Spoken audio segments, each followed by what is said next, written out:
Is an introduction really necessary for someone we all know so well?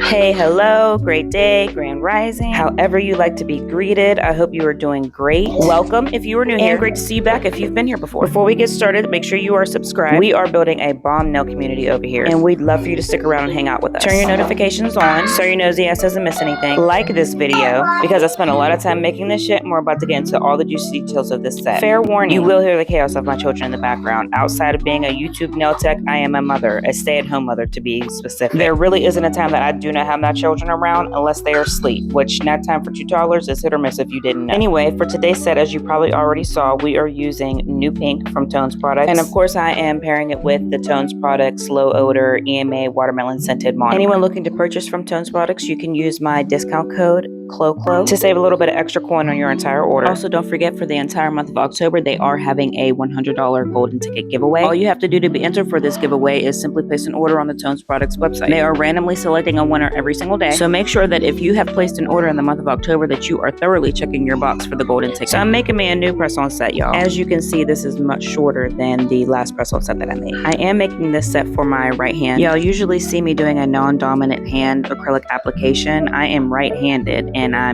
usually do a application with my left hand. That is a set that I usually keep for about 2 weeks and change it up. I wanted to switch it up and try some press-ons for my right hand because number one, it's just a lot easier, at least in terms of application, because I can use my right hand to do the application on the press-on instead of using my left hand, which I'm usually a little discombobulated doing. I can also do more designs because, again, I can do the design with my right hand instead of doing it with my left hand. I can do a lot more artwork and 3D design work. And it's easier because, again, I'm a stay-at-home mom, so I'm always taking care of my children. I'm always having to stop what I'm doing and tend to them and then get back to doing nails. Usually when I'm doing sets that are on my left hand, which I do the pop-off method for, I have to split that up into 2 days. So day one, I'm doing application, and then day two, I'm doing all of the design. It usually takes me some time to get through a set because, again, my children come first. I always have to stop what I'm doing and tend to them. And if you're a parent, then you know, parenting with a toddler, you always have to keep a constant eye on them. They're always exploring and pushing boundaries. They're learning, and it's all a part of their development. So for me, that comes first. So it's a constant balancing act, and I've had to learn to give myself grace. I may not be able to pump out a set every single day for you guys, which at first was pretty defeating, but after realizing that I'm literally the glue that holds my family together, I keep us on track, I keep everything clean, I cook all the meals, I do all the laundry, all the appointment setting. I learned to give myself grace in that, because that alone is a lot of work, and I'm doing this and growing on top of all of that. Don't get me wrong, it is draining mentally, physically, emotionally, and that is why it was so important for me to learn balance, and that is why it is so important for me to keep continuing this and keeping this going, because I don't know what mother, what parent needs to hear this, but in balancing everybody else's needs, you also need to balance your own. I started this entire nail journey because I needed to get back to me. I needed something just for me, something that wasn't catering to anything else or anyone else but me. And that is so crucial for any parent to have, but especially so if you are a stay-at-home parent, and naturally the default parent. It is so easy to get lost in parenthood and lose yourself, and I'm here to remind you that you are so important. Now let's get back to this application. So I'm trying to be real careful not to do too much with the acrylic for this nail tip because number one, it's really short. You don't want to use a lot of acrylic for shorties anyway, and because these full cover nail tips that I got are really just weird. Even though they're supposed to be no C-curve, I think they have more of a C-curve than I would like. There is a little bit of gap between your natural nail and the press-on. Now it might be fine if you use just gel on this, but because I'm using acrylic, it's going to stay in that shape. Whenever I put the acrylic on top of it, it's going to stay in that shape. So I'm not going to be able to push the nail tip down any further once I add acrylic to this. So that gap is going to stay there, if that makes sense. So you're either going to have to add in like a whole bunch more glue to fill in that gap, or you're going to have to apply the nail tip with some clear acrylic, which that's how I applied the nail tip, with some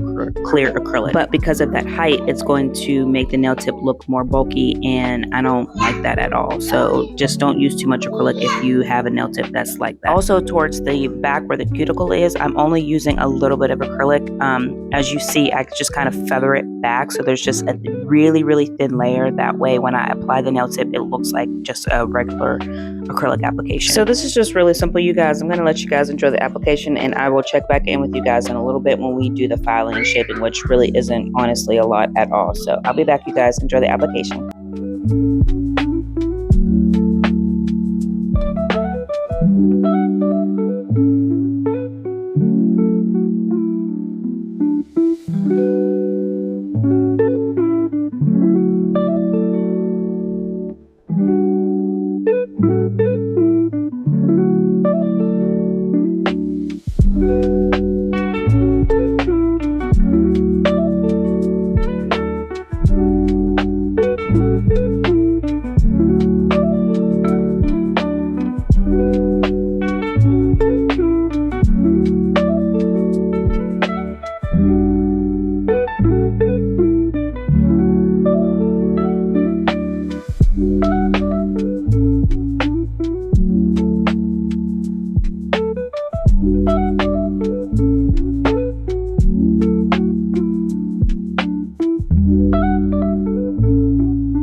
Alright y'all, so we're back to do the filing and shaping. I'm going to use my Halmai E-file and my Halmai dust collector. I really love this E-file and dust collector because number one, they actually work really good and they're affordable. You really don't have to pay an arm and a leg and sell a kidney for good products. And if you want to save a little bit of extra money on your Halmai products on your entire order, you can use my affiliate code CHLOE5 and that'll take 15% off of your entire order. And please excuse the orange yellow staining on my nails. I had to stop filming and I built my son a halo orange. I'll wipe it off with some alcohol later, but listen, this is exactly what I'm talking about. I'm a mom first. You can see his little fingers up there in the background, I just noticed. Okay, so for the filing and shaping, you really don't want to do much at all. I mean, like, you don't want to do too much. You don't want to file away too much because if you file away that tip, then it's not going to fit right anymore. Trust me. So for the sidewalls, I'm really only tapping that file in there and I'm just making sure that it's straight and crisp. That's it. Around the cuticle as well, I'm being really careful not to take too much away. I'm just making sure that it's shaped correctly and that everything is nice and smooth and even. I didn't use too much acrylic. I just used enough to cover the nail tip. So there's really not much to do. It literally took me like 10 minutes to file and shape all 5 of these. Now, usually I'd use a mixture of my hand file and my e-file, but this time I'm just using my e-file because these tips are so small and so short that like it would be impossible, almost impossible for me to hold it and file it at the same time with the hand file. And I was just nervous to take too much off with the hand file. So let's finish filing and shaping and we'll catch back up when it's time to do the design.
All right, so moving right along, I filed and shaped, also buffed. What I did after this was just wipe them down with some alcohol, and then I put some matte top coat on top. And here's what they look like with the matte top coat on. We're doing a pretty simple design today, but it also incorporates some chrome, so I top coated with the matte top coat, of course. And this just prevents the chrome powder from sticking in areas that you don't want it to stick in. So to start, I'm going to do the pumpkin. I've really been wanting to try to do some pumpkin nails, and I'm actually going to try to do a longer set with some pumpkins, you know, like the stacked pumpkins that people do. I want to try that as well. But I think the pumpkin design on nails is so cute, and of course I wanted to try it, and I thought now is the perfect time. It's fall, and we're going to be taking our kids to pick some pumpkins, so I thought would be super cute. So I'm just going to start by outlining the shape of the pumpkin, and it's really easy to do. As you see here, it's just kind of like a heart, but like the middle part isn't as low as a heart is, and then you're just going to fill it in. I really love how pigmented Gaoy's polishes are. You really only need one coat. I absolutely love it. So I only needed one coat of this polish, and then I cured it for 60 seconds. I am also using a 20mm liner brush to do this. I feel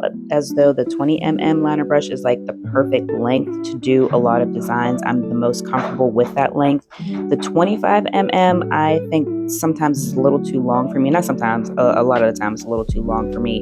Unless I'm doing like a deep V or French or something like that, I'll use my 25mm, but the 20 is perfect. And I can express to y'all how important it is to actually have a really good liner brush. The first liner brushes that I had, I was wondering like, man, my lines don't come out as clean as everybody else's, and I was like really tripping about it, but it was because it really wasn't a good liner brush. It was thick as hell. The hairs were frayed, and it was just really hard to be precise. Like, it was almost impossible to be precise. I even tried to cut it down with some scissors to make it more precise, but like, man, that ain't work. But as soon as I got these and I saw what a real liner brush is supposed to do, I was like, oh, okay, Okay, that's why. So it's really important for you guys to have a really good liner brush. Okay, now that we have everything filled in, we're going to cure it for 60 seconds. And then I'm going to top coat it with some more matte top coat. Use really thin layers of the matte top coat because you don't want to increase the thickness of the nail. And I'm putting that top coat on here because I'm going to actually do the chrome powder for the lines of the pumpkin. And I'm going to show you guys how to do that in just a second. But put a thin layer of the matte top coat and then fully cure that for 60 seconds in your UV lamp. So to get more pigment payoff with the chrome powders, you can put a little bit of black polish. So that's what I'm doing here. I'm actually going to mix some black polish in with the chrome powder gel that I have. I don't know why I didn't show the chrome powder gel that I actually use, but it's the Gellen chrome powder gel. And I ended up picking this up because I just felt like when I was doing my chromes before, like it really wasn't sticking how I really wanted it to. Like no matter if I like half cured it or like really just under cured it, like the chrome powders just weren't sticking how like everybody else's was sticking. So I ended up getting an actual chrome powder gel polish. That other glob that I put on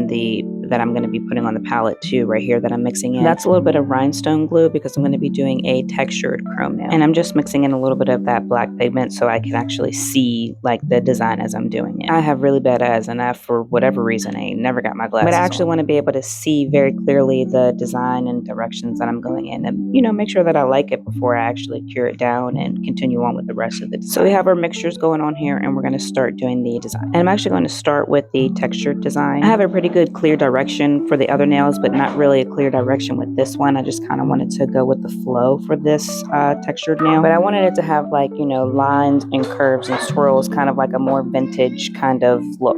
And you can see from the design here, I'm honestly really just going with the flow, going wherever the lines take me. So we're going to get that design locked in and then we're going to cure that for, I think I cured it for 60 seconds or maybe I flash cured it. I don't know, but it doesn't matter whether you cure it for 60 seconds because I actually go back in and cover it back up with the gel, with the black gel polish and the chrome powder polish mixture that I did so the chrome powder sticks to everything. This is just to put in the texture.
Okay, so once you have the design in, you just want to go ahead and cure that, and then we're going to move on to the lines of the pumpkin. I do want those to be gold as well, so I'm using that black polish and chrome powder mixture, or chrome powder gel mixture, to put in the lines of the pumpkin. And again, I'm using my 20mm brush to do this. You just want to be real careful, make sure they're a little curved. I'm so accident prone. I think I actually accidentally put a dot somewhere on this and I had to clean it up. I just went in with a little bit of alcohol and, you know, just wiped it off. That's the beauty of all of this. If you mess up, you could just take a little bit of alcohol and wipe it away.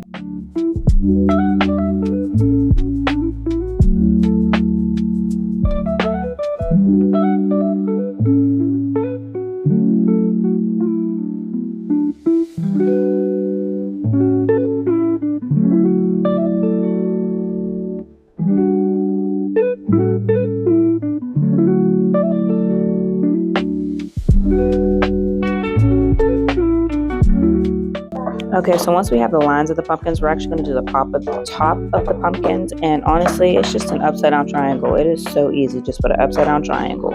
And then after you do that, you just want to make sure that you cure it. Now, I did cure it under my little Macart Luminosa lamp for like 30 seconds. I just try not to over cure it because I just know that if you over cure it, then the chrome powder is not going to stick. I've had so many instances where it just didn't stick because I just cured it for too long. And I think it's because like my regular hand lamp is just so powerful. So we're going to finish this up. We're going to cure it and then we'll come back, or I'll come back when we start the next part of the design. I tried to slow everything down so you guys can get more detail out of this. And you know, this is a tutorial, so I want you guys to be able to follow along. Even though I'm probably talking to myself at this point because I don't even think anybody watches like this long of my videos. But anyway, this is what we're looking like. So for the rest of the nails, we're going to do like a textured kind of Frenchy. You'll see it's just like kind of like some squiggles. I thought these are really, people have been doing these and I think they're just so pretty, especially with some gold chrome powder. It just looks gorgeous. And I think I might be biased because gold is one of my favorite colors. So we're going to do this to the thumb, the index, and the pinky nail. And I will check back in with y'all when we move on to the next step.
Okay, so for that texture, that 3D look, those swoops there, we did cure those. And then now we're going to go back in with the black polish and chrome powder gel mixture. And we're going to just cover that, that accent nail, my ring fingernail, where we did that other 3D design. Or textured nail, whatever you want to call it. Technically, it is a textured nail, but we're going to cover it with that mixture, and then just be careful to make sure that it is covered evenly. You don't want like globs in the lines and stuff because then it's going to take away from the texture, obviously. And I did cure that for only 30 seconds just to make sure that it was nice and tacky for the chrome powder to stick to. Also, when you are working with gel, don't be like me and just wear gloves. I'm not wearing gloves here because I had to order more. I didn't have any. Yes, make sure you are wearing gloves and make sure also that the gel polish doesn't touch any of your skin. Really, none of the products touch any of your skin because you can get contact dermatitis. I've never had it, but I do hear that it can be pretty severe and painful. So yes, you don't want it, and just moving right along, I also applied that same gel polish chrome powder gel mixture to all of the other nails, the thumb,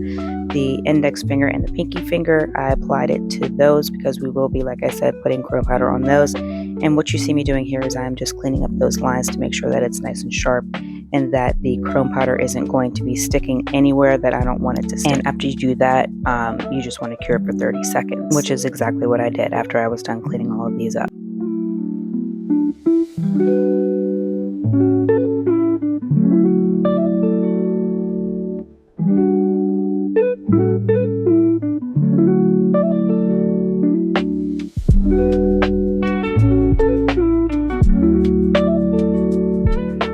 So after you're done curing each nail, it's time to add the chrome, which is the best part. And like I said, I'm going in with a gold chrome, which is my favorite. Now keep in mind, when you are using chrome, you don't need a ton. So a little goes a long way. Just use a little bit at a time, rub it in there, make sure it's nice and good in the crevices as well. And what I like to do, instead of using a brush to wipe the chrome powder, the additional chrome powder away initially, I like to use a clean sponge to kind of wipe it away. I feel like it cleans a lot better than just a brush, and it doesn't get the powder everywhere because it's more so going to stick to the sponge, if that makes sense. But after that, I do still dust away a little bit just to make sure that, you know, everything's good and gone, because after that you top coat and you really don't want the chrome powder to get into your top coat. But additionally, I do have a specified top coat for chrome powders, because you don't want to be doing a design that doesn't have any chrome, or that's supposed to be like a real clean design, and then all of a sudden you got little chrome particles all over that design. But additionally, to prevent the cross-contamination, you could also just put a little bit of the top coat on your palette and then just top coat everything. I just have so many top coats, I just want to set up for just chrome powders. I also have a top coat that is specifically for my pop-off method. I'm talking lower right now, y'all, because it's quiet time. But here's what our finished design is looking like. We're going to go ahead and see how I'm just dusting away, you know, just a little excess right there. And then after that, we're going to go in and top coat everything. I'm using my Gaoy Top Coat. I love this top coat. I also love the F Zanist. I think that's how you say it. I also love that diamond top coat as well. But yeah, guys, so we're going to top coat everything, and then we're just going to fully cure that for 60 seconds in the UV lamp.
And this is how everything turned out, you guys. I absolutely love this set.